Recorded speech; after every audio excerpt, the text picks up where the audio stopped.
The head of the UK's Armed Forces, Air Chief Marshal Sir Richard Knighton, has just delivered an extraordinary intervention in this room about the scale of the threat posed by Russia and the fact that the UK's sons and daughters may need to be ready to fight. Perhaps the most obvious impact on all of us will be the cost of building this resilience.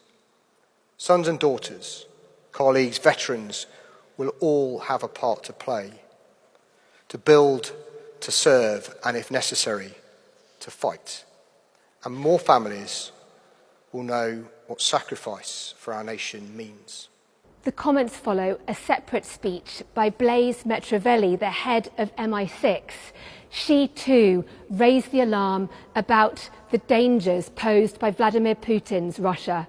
We all continue to face the menace of an aggressive, expansionist and revisionist Russia seeking to subjugate Ukraine and harass NATO.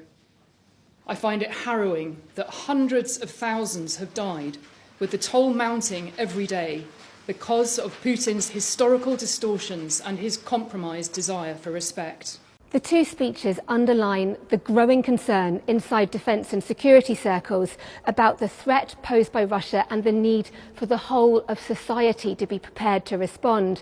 Yet defence insiders tell me they're worried that the only thing really growing in defence is the gap between the strong rhetoric from officials and the reality in the ranks, where there are questions about where the money's coming from to rebuild the armed forces and to rebuild wider national resilience.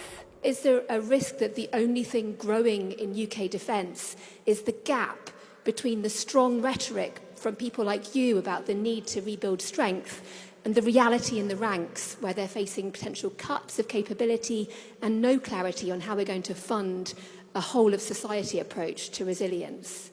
My job is to advise on the risks and the opportunities associated with defence investment. But those trade-offs are those for government and for ministers to make, and they're difficult trade-offs.